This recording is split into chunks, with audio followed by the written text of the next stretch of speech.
Si l'on observe les cours des céréales de l'exercice 2017-2018, il est évident que ces cours n'ont connu aucune embellie par rapport à ceux de l'exercice précédent. En ce qui concerne la collecte totale du groupe dauphinoise, elle s'est élevée à près de 385 000 tonnes, et pour la coopérative dauphinoise, à près de 340 000 tonnes, soit une hausse de 2,54%. Parmi les faits marquants de l'exercice, on retiendra notamment la récolte exceptionnelle en céréales d'été, tant au niveau qualitatif que quantitatif, ainsi que de bons rendements pour la collecte d'automne. On notera également, sur le deuxième trimestre 2018, le fort impact des grèves SNCF.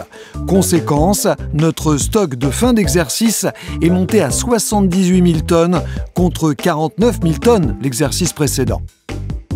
Cet exercice a été aussi celui de la mise en commun de la commercialisation, de l'expédition et de la facturation de l'ensemble de la collecte du groupe dauphinoise, sous la bannière Oxiane, union créée entre les coopératives Terre d'Alliance et Dauphinoise.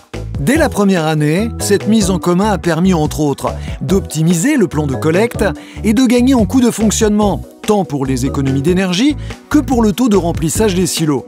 D'autre part, la coopérative dauphinoise a fait évoluer son offre collecte en proposant différents types de contrats pour sécuriser le revenu des agriculteurs dans un contexte de fluctuation des cours, mais aussi en proposant une garantie baptisée TerreAssure qui intègre aussi bien le risque qualité, le risque rendement que le risque marché.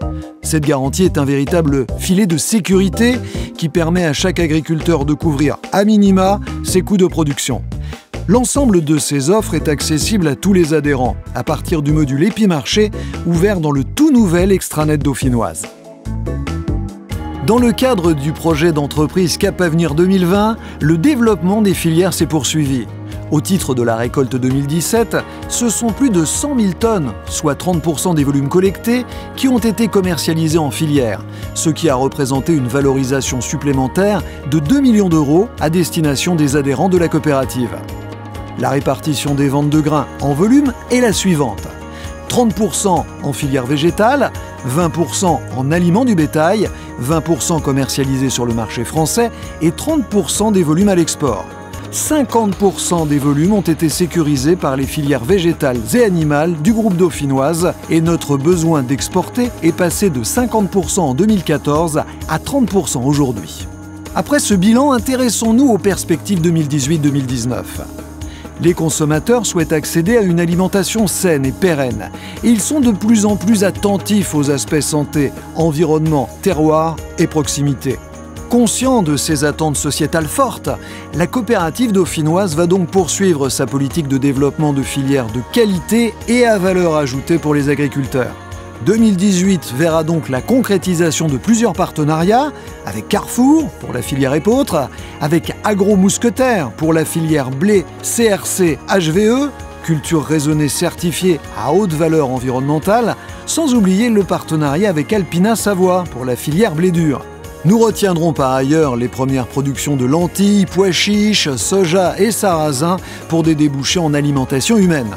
À cela viennent s'ajouter des filières développées en interne groupe dauphinoise, telles le tournesol oisellerie ou la farine terre essence.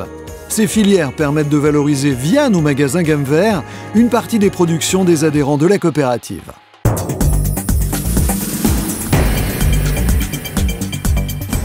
Aujourd'hui, le marché bio pèse 3,7% de la consommation alimentaire française, mais avec des perspectives importantes de croissance, de l'ordre de plus 50% à l'horizon 2020. Pour le groupe dauphinoise, les besoins de la filière œufs bio et les attentes de nos clients en alimentation humaine seront de 17 500 tonnes à l'horizon 2020, ce qui correspond au double du volume de notre production actuelle. Au cours de l'exercice 2017-2018, la coopérative dauphinoise a donc décidé de mettre en place un plan d'accompagnement à la conversion en bio des exploitations céréalières. Ce plan de conversion repose sur un premier volet économique qui porte sur des solutions financières proposées par la coopérative dauphinoise avec, entre autres, une contractualisation possible offrant un minimum de prix garanti sur plusieurs années. Il repose également sur un second volet, technique, qui s'appuie sur les services de nos conseillers grandes cultures, formés à l'agriculture biologique et épaulés par le référent bio de la coopérative. En amont du passage en bio, des rencontres sont organisées avec des adhérents expérimentés. Puis, une fois engagés en bio, des formations sont proposées aux agriculteurs pour approfondir leurs connaissances. S'il ne peut être la solution pour tous, le passage en bio, du moment qu'il est réfléchi, permet aux agriculteurs de s'engager dans une filière rémunératrice, offrant de bonnes perspectives économiques à moyen terme. Ce plan d'accompagnement s'inscrit pleinement dans notre projet stratégique Cap Avenir 2020.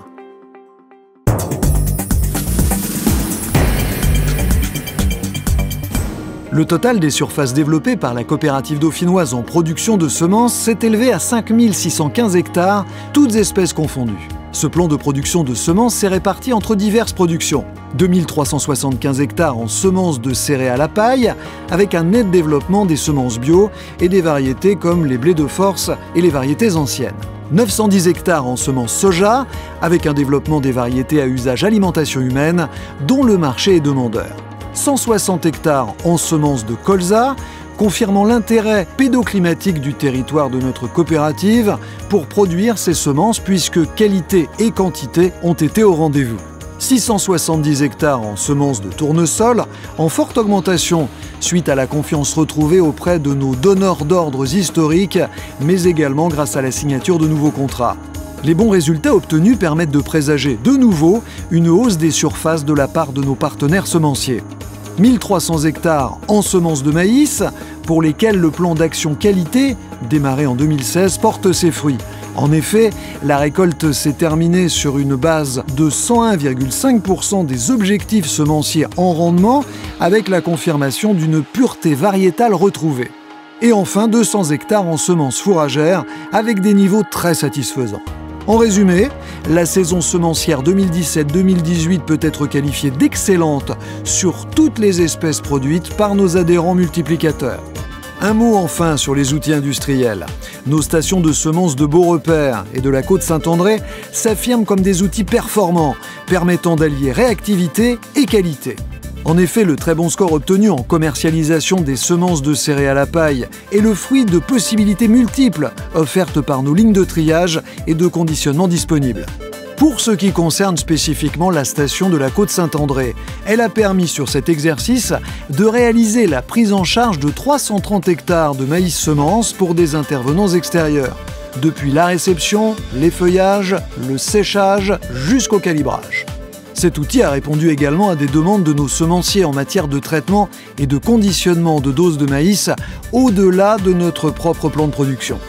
Pour conclure, grâce à la pertinence de notre zone de production, de notre dispositif industriel et du travail qualitatif, tant en production qu'en station, travail reconnu par nos semenciers, la coopérative dauphinoise va pouvoir conforter sa place auprès des établissements semenciers français.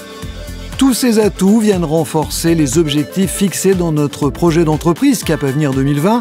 Ils confirment tout l'intérêt de ce métier des semences, plus particulièrement en termes de valeur ajoutée apportée aux adhérents de la coopérative.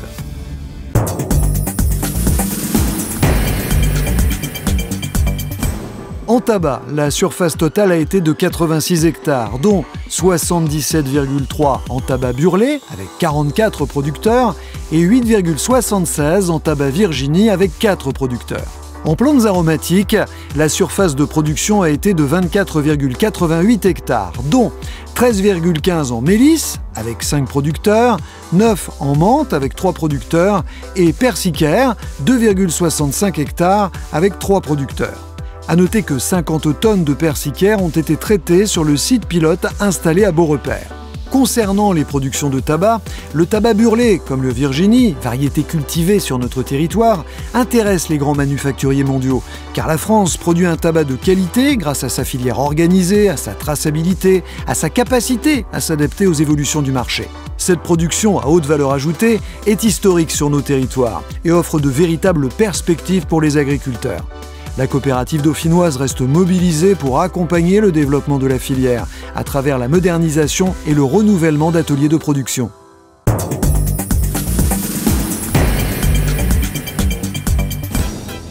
Sur l'exercice 2017-2018, l'activité agro-fourniture a été stable par rapport à 2016-2017 et a représenté un chiffre d'affaires de 57 millions d'euros pour la coopérative dauphinoise et près de 89 millions d'euros pour le groupe. Le chiffre d'affaires agro-fourniture de la coopérative se répartit entre les engrais pour 31%, les produits de protection des plantes pour 24%, les aliments pour 18%, les semences pour 17% et l'équipement rural pour 10%. En grande culture, la tendance observée depuis 4 ans, portant sur la modification des assolements, s'est poursuivie avec une nouvelle baisse des surfaces de maïs. 37 000 hectares en 2013 contre 31 000 hectares en 2017. Ce phénomène de baisse représente désormais une tendance de fond sur le quart sud-est de la France. Les cultures d'automne, avec le développement des filières, notamment blé de force, épeautre et seigle, ainsi que l'augmentation des surfaces de soja, sont venues contrebalancer cette tendance. En culture spécialisée, les solutions de biocontrôle continuent de se développer et représentent désormais, selon les cultures, 25 à 40% des utilisations de produits de protection des plantes. Par ailleurs, 625 agriculteurs ont bénéficié de la LDU, livraison directe utilisateur, ce qui représente, sur le printemps, 35% de l'activité produit de protection des plantes et semences. De nouveaux défis s'ouvrent pour l'activité agrofourniture. L'année 2019 verra la publication des ordonnances relatives à la loi pour l'équilibre des relations commerciales dans le secteur agricole et pour une alimentation saine et durable.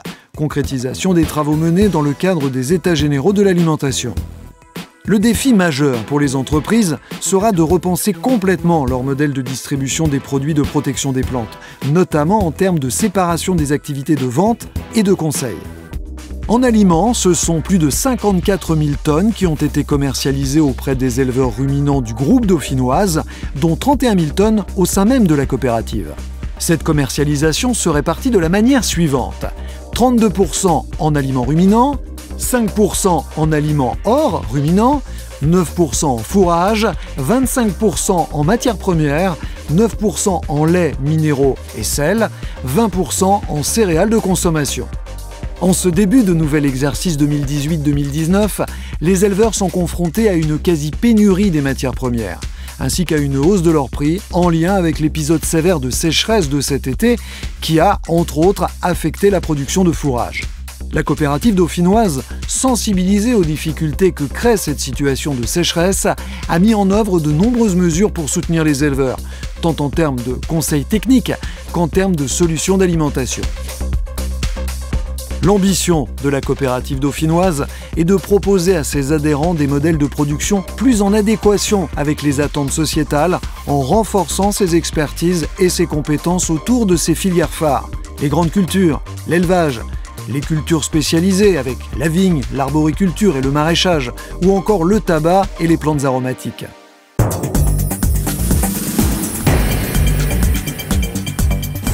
Le tonnage global des usines Céal s'est élevé à 198 000 tonnes, avec un développement des tonnages d'aliments bio à plus 3 000 tonnes par rapport à N-1. Ce métier de la nutrition animale concourt également au débouché des productions végétales de notre territoire. À ce titre, ce sont près de 80 000 tonnes de céréales régionales qui ont été utilisées par les usines Céal.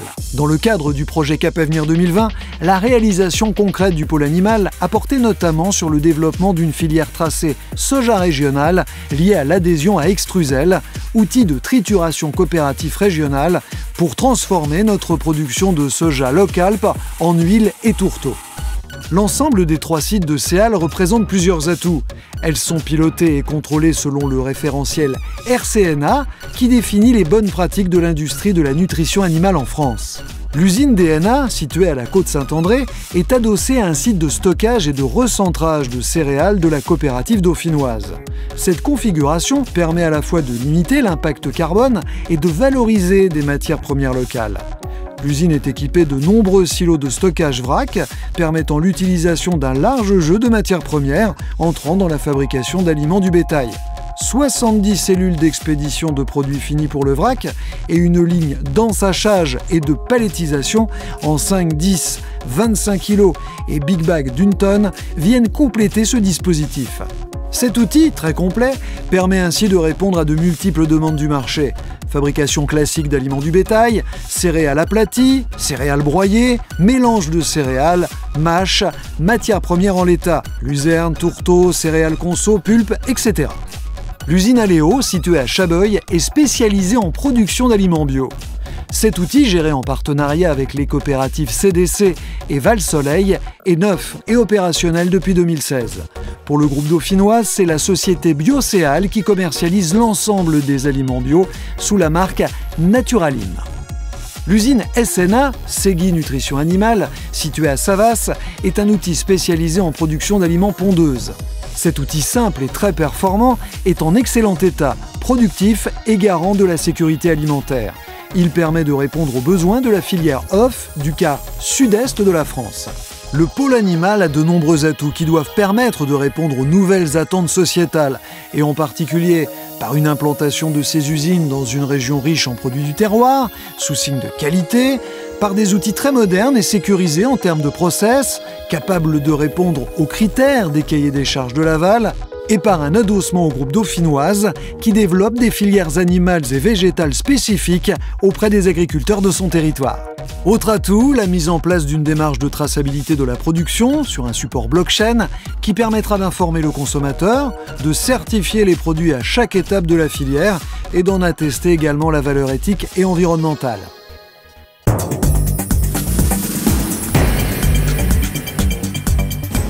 La pénurie d'œufs en Europe, en lien avec le scandale du fipronil, a permis une meilleure valorisation des œufs français et une augmentation de nos prix de vente. Elle a également permis de capitaliser sur l'image positive des œufs français. Au niveau national, le marché des œufs bio est en augmentation à plus 13% et représente aujourd'hui 16% des volumes vendus par la grande distribution. Les œufs plein air représentent 23% des ventes, avec une évolution à plus 7%, et le sol, 3% en augmentation de 18%. Les labels rouges représentent 8% des ventes et sont en légère augmentation. A contrario, les ventes des œufs cages standards reculent de moins 5,7% et ne représentent plus qu'un œuf sur deux vendu par la grande distribution.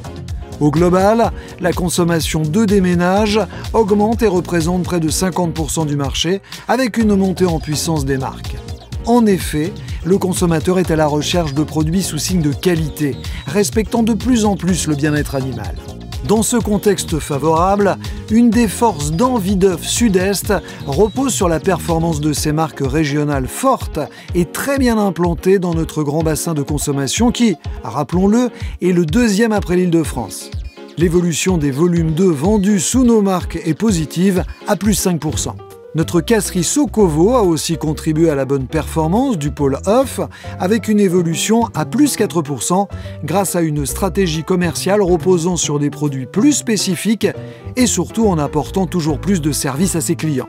En effet, Sokovo est une casserie qui a pour objectif de pasteuriser les œufs à destination des professionnels, tels que boulangeries, pâtisseries artisanales ou industriels utilisateurs d'œufs, amenant une facilité d'utilisation et une très bonne sécurité alimentaire.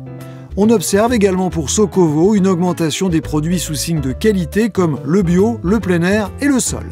Par ailleurs, pour renforcer son image régionale, Envidœuf Sud-Est a adhéré à la Région du Goût. Notre marque régionale, Val d'Or, porte aujourd'hui ce logo qui va permettre de bénéficier, via la région Auvergne-Rhône-Alpes, d'opérations de mise en avant chez nos clients de la grande distribution. Toujours pour répondre aux objectifs de notre projet d'entreprise Cap Avenir 2020 et dans le cadre du développement des filières végétales, Envidœuf Sud-Est favorise l'utilisation de céréales régionales. Cette mention est visible sur nos boîtes d'œufs et est très appréciée des consommateurs. L'exercice 2017-2018 a été marqué par la mise en place d'une cellule de développement propre au pôle œufs pour installer de nouveaux éleveurs d'œufs alternatifs sur notre territoire. Ainsi, 10 bâtiments pondeuses et poulettes ont été concrétisés sur l'exercice. L'organisation industrielle des centres de conditionnement d'Envidœuf Sud-Est s'est adaptée au développement prévu en matière d'œufs alternatifs. Nos centres de conditionnement sont implantés dans les différents bassins de production et de consommation, ce qui est un atout pour Envidœuf Sud-Est. Pour les années à venir, 3 grands défis se profilent. Continuer à faire évoluer le modèle d'élevage pour qu'il corresponde à la demande des consommateurs en favorisant les productions alternatives sous signe de qualité. moderniser les outils industriels pour conserver de la performance économique, renforcer le poids des marques régionales et locales, tout en apportant encore plus de transparence et d'informations sur la traçabilité des produits.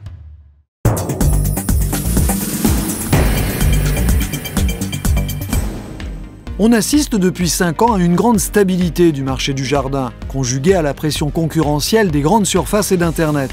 Cela nous a conduit à nous différencier plus fortement et à être plus offensifs sur nos cœurs de métier. Dans ce contexte, le pôle grand public a vu son chiffre d'affaires impacté à la baisse, moins 2%, par l'arrêt programmé de la commercialisation des produits phytosanitaires au 1er janvier 2019. Cette baisse de chiffre d'affaires a été contrebalancée par des ventes sur le végétal, vecteur de marge important, et le pet food, alimentation chien et chat, avec l'élargissement des gammes à marques dédiées proposées par notre franchiseur Gamme Vert. Un important travail a également été fourni par les équipes pour maîtriser l'ensemble des charges, diminuer la démarque et baisser le niveau des stocks. L'ensemble de ces éléments a permis au pôle grand public d'atteindre un résultat d'exploitation positif. Les réalisations concrètes du pôle grand public, en lien avec le projet d'entreprise Cap Avenir 2020, ont été nombreuses. Tout d'abord, un travail d'harmonisation des enseignes a été engagé. Au cours du printemps 2018, 10 magasins à enseigne Agri-Sud-Est ont été basculés sous l'enseigne Gamme Vert. Ce changement d'enseigne permet de bénéficier de la notoriété de l'enseigne Gamme Vert et d'une plus grande puissance de communication, mais aussi de fidéliser la clientèle avec des marques MDD, marques de distributeurs. Plus généralement, ces évolutions apportent une nouvelle dynamique, permettant d'augmenter le trafic en magasin et de rajeunir la clientèle. En termes d'amélioration de la performance, un nouveau positionnement « Produire soi-même, ça change tout » a été lancé en test au niveau de 14 magasins. Ce projet s'articule autour d'un nouveau concept « Magasin 2020 ». La digitalisation du point de vente fait partie intégrante du programme. En effet, un coin des jardiniers connectés a été mis en place.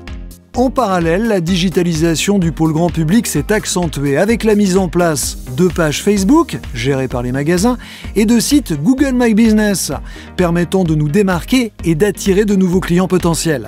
Pour l'exercice 2018-2019, les enjeux majeurs du pôle grand public sont de lancer l'enseigne Frais d'ici en Rhône-Alpes et de conforter son développement au travers d'un maillage territorial qui répond à un des objectifs de Cap Avenir 2020, d'accélérer le développement de l'alimentaire dans nos magasins.